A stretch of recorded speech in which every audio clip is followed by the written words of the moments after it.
ಚಾಮುಂಡಿ ಬೆಟ್ಟಕ್ಕೆ ಯಾವುದೇ ಕಾರಣಕ್ಕೂ ರೋಪ್ ವೇ ಬೇಡ.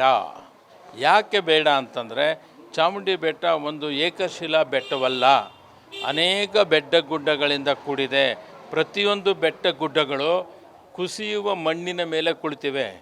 ಅವು ಯಾಕೆ ಅಲ್ಲಿ ನಿಂತಿವೆ ಅಂತ ಹೇಳಿದ್ರೆ ಬೇರುಗಳು, ಮರದ ಬೇರುಗಳ ಸಹಾಯದಿಂದ ಬಂಡೆಗಳಲ್ಲಿ ನಿಂತಿವೆ. ನಾವು ಸ್ವಲ್ಪ ಅದನ್ನು ಅಳ್ಳಾಡಿಸಿದ್ದೆ ಆದರೆ ಬೆಟ್ಟಗಳು ಈಗಾಗಲೇ ಕುಸಿದು ರಸ್ತೆ ಮಾಡೋಕ್ಕಾಗದೆ 2 ವರ್ಷದಿಂದ ಒದ್ದಾಡ್ತಾ ಇದ್ದಾರೆ, ಸ್ಟ್ರೆಂಥನಿಂಗ್ ಮಾಡಬೇಕು ಅಂತ. ಆ ಪರಿಸ್ಥಿತಿ ಬರಬಾರ್ದು. ನೀವೇನಾದ್ರು ರೋಪ್ವೇ ಮಾಡಿದ್ರೆ ಕಂಬಗಳನ್ನು ಹಾಕಬೇಕು, ಭೂಮಿ ಅಗಿಬೇಕು, ಆ ಪಿಲ್ಲರ್ಗಳನ್ನು ಹಾಕಿ ಅದನ್ನು ತೆಗೆದು ನೀವು ಮೇಲೆ ಹಾರಿಸ್ಬೇಕು. ಅದರ ಅವಶ್ಯಕತೆ ಇಲ್ಲ. ಕೇವಲ 10-15 ನಿಮಿಷದಲ್ಲಿ ನಾವು ಚಾಮುಂಡಿ ಬೆಟ್ಟದ ಮೇಲೆ ಇರ್ಬೋದು. ಇದೆಲ್ಲ 4 ರಸ್ತೆಗಳಿವೆ, ಹಂತಗಳಿದ್ದಾವೆ. ಮಹಾರಾಜರು ಕಾಲದಿಂದ, ರಸ್ತೆ ಇಲ್ದಿದ್ದ ಕಾಲದಿಂದನೂ ಹಂತಗಳಲ್ಲೇ ಓಡಾಡ್ತಿದ್ದೀವಿ. 1908ರಲ್ಲಿ ಮಹಾರಾಜರು ರಸ್ತೆ ಮಾಡಿದ್ದು ಚಾಮುಂಡಿ ಬೆಟ್ಟಕ್ಕೆ, ನಾಲ್ವಡಿ ಕೃಷ್ಣರಾಜ ಒಡೆಯರವರು. ಅಲ್ಲಿವರೆಗೂ ಬೆಟ್ಟಕ್ಕೆ ರಸ್ತೆನೇ ಇರಲಿಲ್ಲ, ಸರಿಯಾದ ಮಣ್ಣಿನ ರಸ್ತೆ ಇತ್ತು. ಇವತ್ತು ಅಭಿವೃದ್ಧಿ ಆದ ತಕ್ಷಣ ಅದೊಂದು ಕಮರ್ಷಿಯಲ್ ಟೂರಿಸಮ್ ಸೆಂಟ್ರು ಮಾಡ್ತಾಯಿದ್ದಾರೆ. ದಯವಿಟ್ಟು ಕಮರ್ಷಿಯಲ್ ಟೂರಿಸಮ್ ಸೆಂಟ್ರು ಮಾಡೋದು ಬೇಡ. ಅದು ಒಂದು ಧಾರ್ಮಿಕ ಪ್ರವಾಸೋದ್ಯಮವಾಗಿ ಉಳ್ಕೋಬೇಕು. ಆವಾಗ ಜನಗಳು ಹೋಗೋದಕ್ಕೆ ಬರೋದಕ್ಕೆ ವ್ಯವಸ್ಥೆ ಆಗುತ್ತೆ. ನಾನು ಇನ್ನೂ ಒಂದು ಹೇಳ್ತೀನಿ, ದೊಡ್ಡ ದೊಡ್ಡ ಬಸ್ಸುಗಳನ್ನು, ಹೊರ ರಾಜ್ಯದ್ದಾಗಿರ್ಬೋದು, ನಮ್ಮ ರಾಜ್ಯದ ಬಸ್ಸುಗಳನ್ನು ಬಿಡಬೇಡಿ. ಇತ್ತೀಚೆಗೆ 1 ವರ್ಷದ ಹಿಂದೆ ಚಾಮುಂಡಿ ಬೆಟ್ಟದಲ್ಲಿ ಒಂದು ಬಸ್ಸಿಗೆ ಬೆಂಕಿ ಹತ್ಕೋತು.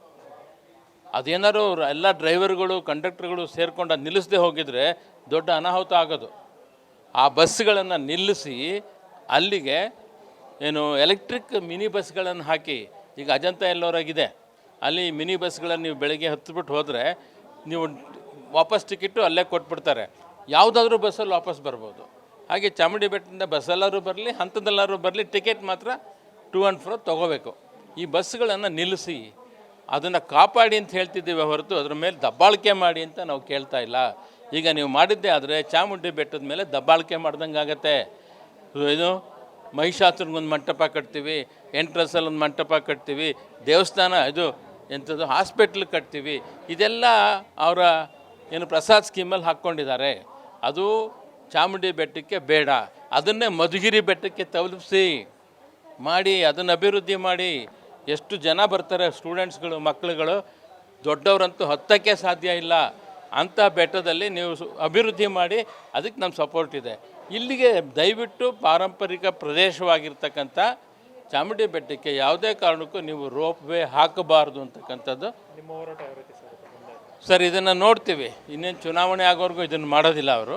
ಅದಾದ ಮೇಲೆ ಮತ್ತೆ ಅದನ್ನೆಂದ್ರೆ ಮಾಡೇ ಮಾಡ್ತೀವಿ ಅಂದಾಗ ನಮ್ಮ ರೂಪರೇಷೆಗಳನ್ನು ಬದಲಾಯಿಸಿಕೊಂಡು ಇನ್ನೂ ದೊಡ್ಡ ಮಟ್ಟದ ಹೋರಾಟವನ್ನು ಮಾಡಿ ಇದನ್ನು ತಡೆಯೋ ಪ್ರಯತ್ನವನ್ನು ಮಾಡ್ತೀವಿ ಸರ್.